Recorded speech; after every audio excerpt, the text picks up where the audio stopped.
when you register a SIM card, you just put any picture, any name, and they will give you a SIM card, Mr. President. So if you put a picture of a gorilla, no, the system will accept it, Mr. President. Pag linagay niyo pangalan niyo doon, Juan de la Cruz or any name, tatanggapin ho yun ng system. So the NTC released many directives to the telecom companies to use modern technology. So because of that, they've managed to prevent the propagation of this type of illegal activities. Siguro, dagdag sa modern technology, good sponsor, common sense.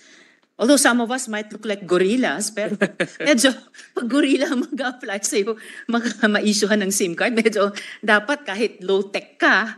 Anyway, good sponsor. Yeah, but some of the technologies, Mr. President, Yeah, has to share with the Her Honor. Selfie capture, facial liveliness check. I think kailangan mo na gumalaw ngayon, Mr. President, to demonstrate that you're a live person. Disabled stock upload photo, facial recognition and matching, OCR and data matching. Ito po, nasa screen, Mr. President. We flashed it on the screen. And other technologies that is now a mandate, or these technologies are mandated to the telcos to use, Mr. President. Salamat, good sponsor. And speaking of technology, nakaka-import ba ng mga devices na nag-spoof sa cell sites? At kung nagagawa yun, may import controls ba tayo kaugnay nito, good sponsor? Bawal yun, Mr. President. The DICT strictly prohibits importation of those type of devices, especially yung mga text blast or other form of telecommunication devices, Mr. President. So bawal yun, but admittedly, some people smuggle it to our country.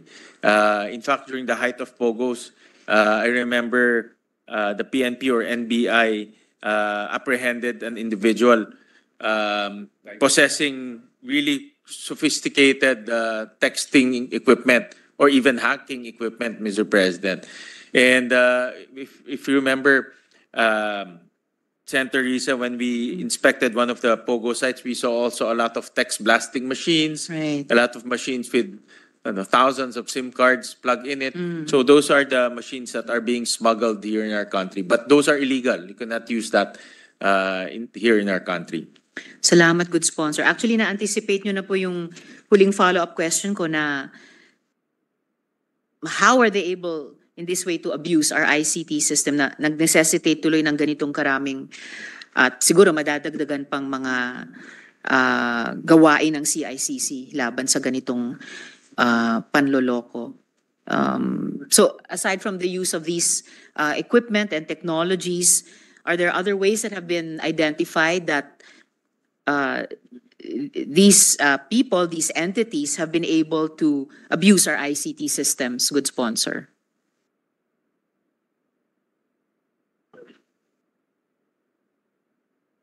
Well, Mr. President, I think we are all aware of the power of artificial intelligence.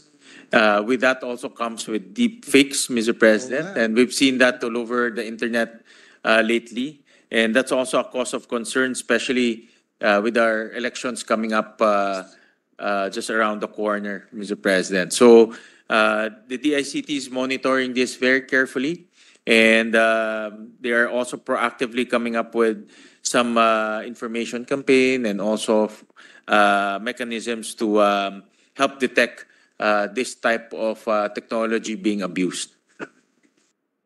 Maraming salamat, good sponsor. Naalala ko tuloy nung medyo bago pa ang usaping AI, at least dito sa bansa natin, we would hear news from AI practitioners and enthusiasts themselves in other countries na sila mismo nananawagan sa mga big industry players na na-excite sa prospects ng commercialization ng AI na mag-suspend muna ng mga big experiments nila until the safeguards and the protocols could be put in place.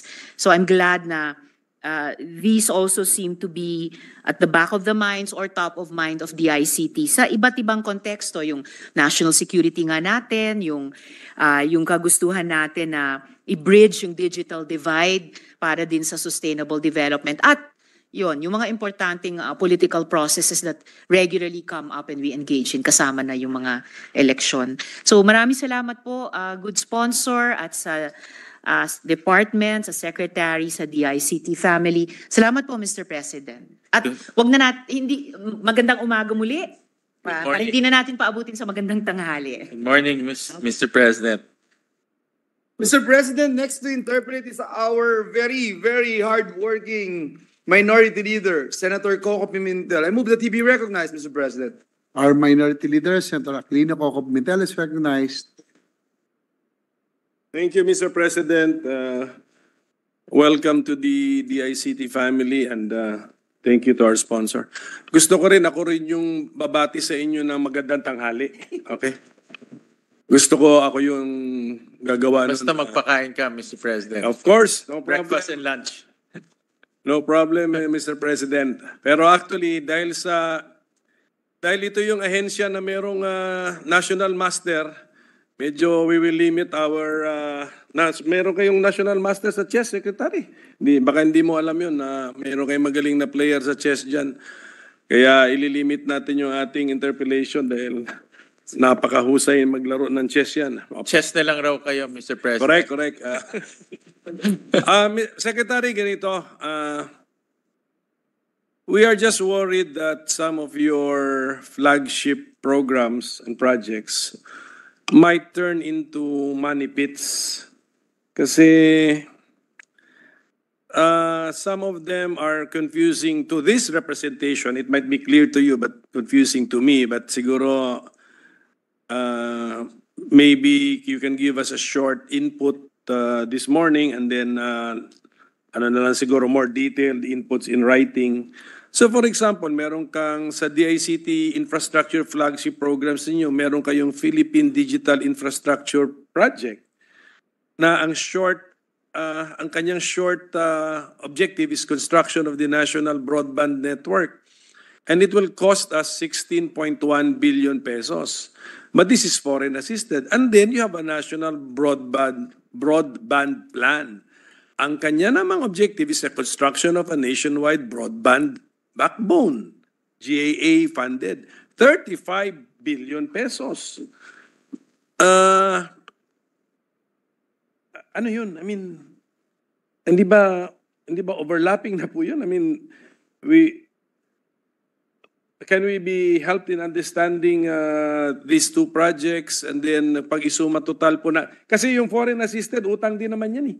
Babayaran din naman natin yun eh. It's just a deferred GAA funded actually kung tutusin ha. Kung magtapatan tayo rito ganito sa umaga, a foreign assisted project is just a deferred GAA funded project actually.